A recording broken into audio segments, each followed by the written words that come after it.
In the previous lesson, we looked at the vertex cover problem, and we gave a very simple algorithm that unfortunately does not give a good approximation ratio. In this lesson, we're going to do better, and we're actually going to get a 2 approximation for the problem. So remember what the problem with the previous algorithm was. If you have this star graph, what the algorithm was doing, it was looking at all of the, well, looking at an edge which is currently uncovered, and then put one of the vertices into the cover. And if it was unlucky and it kept doing this, then at the end, all non-central vertices would end up in the cover, and the approximation ratio could be v minus 1. So when v, the number of vertices, is large, this would give a terrible approximation ratio. So now we want to do something more clever. So let's see what we can do. The first thing you could think was maybe, well, let's try to be clever and deciding which of the 2 vertices to put into the cover. Well, that's very hard to do. So what we're going to do instead is something that looks stupid, namely put both vertices into the cover. Well, it may look stupid, but actually it turns out that this will give us a 2 approximation. So let's look at the algorithm again. So here we see our old algorithm that we had before. Okay, initialize the cover to the empty set, the uncovered edges, initially the whole set of edges, and now take an uncovered edge, put one of the vertices into the cover, remove the edges that are now covered, and so on. So as I said before, what we're going to do now is, instead of putting only one of the vertices into the cover and trying to be smart by maybe deciding which one to put, we decide to be, well, kind of stupid maybe, and just put both into the cover.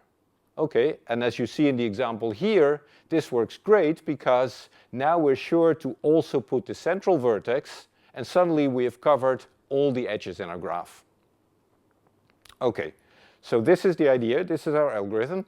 Now let's see if we can prove that it's a 2 approximation. Okay, so here's the theorem. This new algorithm is a 2 approximation.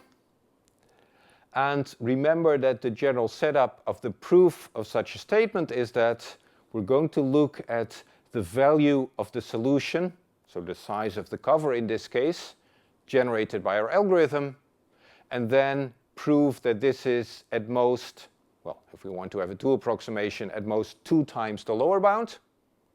And again, that immediately implies that it's at most 2 times the optimal value.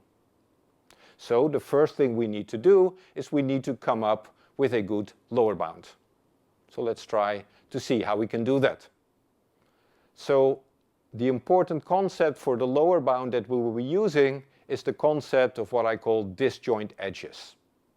Okay, so when are 2 edges disjoint? Well, if they do not have an endpoint in common. So for instance, these 2 edges are disjoint, these 2 edges are disjoint, but these 2 edges are not disjoint because they have an endpoint, a node in common. Okay, so now we have this concept of disjoint edges. How can we use that to come up with a lower bound?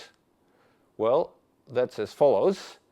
If you have a set, and here I set E star of edges, so this is a subset of the edges, with the condition that all these edges are disjoint from each other, then I claim that opt for this instance, so the minimum number of vertices you need to put into the cover is at least this number of edges, this number E star. Why is that? Well, obvious, because for any 2 edges, you need to put one of the 2 endpoints, but that endpoint is not useful for any of the other edges in E star because they're disjoint. So this E star, the size of such a set E star, is a lower bound for our algorithm. Okay, so now using this lower bound, let's try to see and let's try to prove that we get a 2 approximation.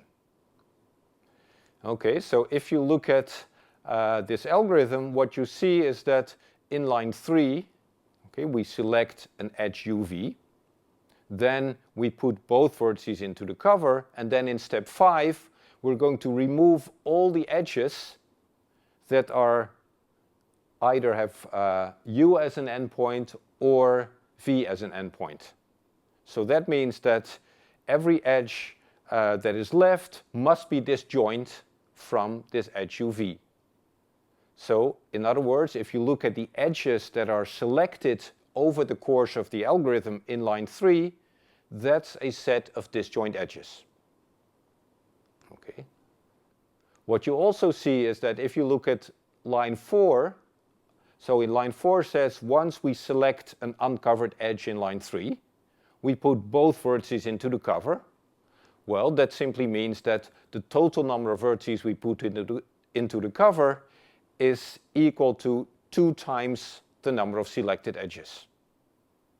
So now we have all the ingredients and we can finish our proof. So we look at an arbitrary graph G. Okay, now our new algorithm, approx vertex cover, well, the number of vertices we put into the cover is at most actually equal to 2 times the number of selected edges.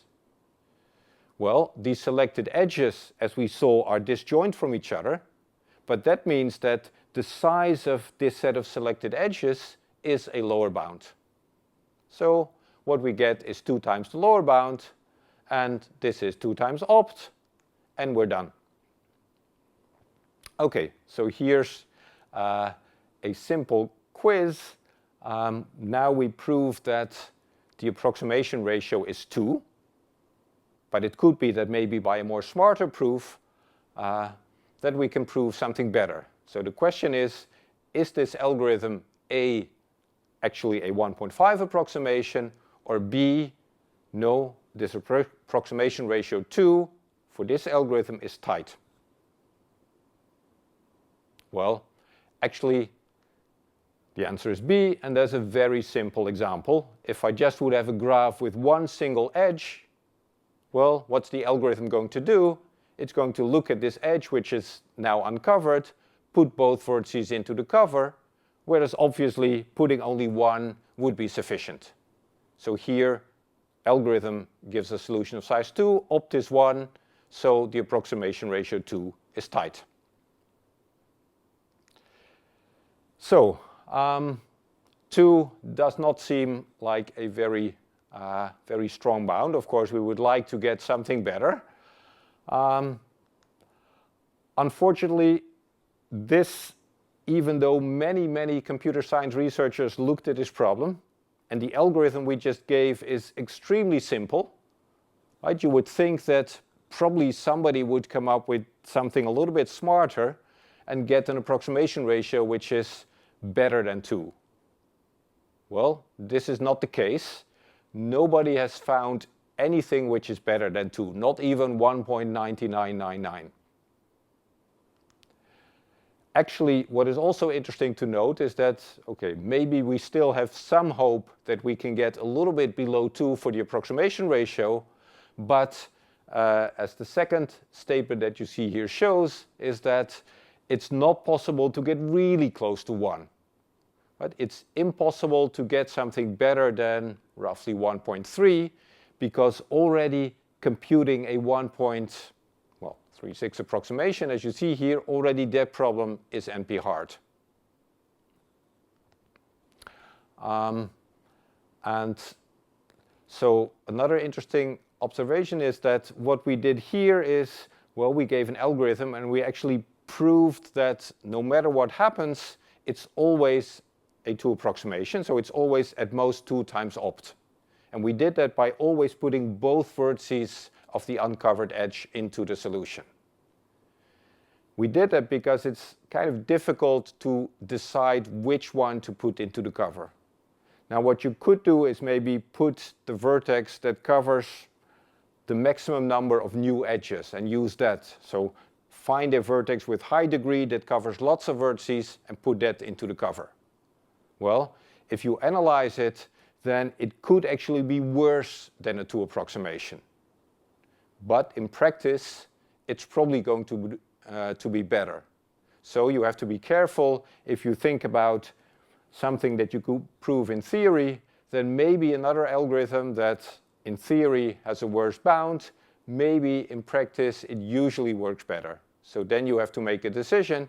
Do you go for the guarantee of 2, or do you go for an algorithm that sometimes, maybe in some extreme cases, does worse, but often does much better? So what did we see today? We saw a 2 approximation for vertex cover. What we're going to do next time is we're going to do a weighted version of vertex cover, where maybe it's more expensive to install this little piece of software on one computer than it is to install it on another one. And then for that one, we're also going to come up with an approximation algorithm, and this one uses a very important technique called LP relaxation. But that's for next time.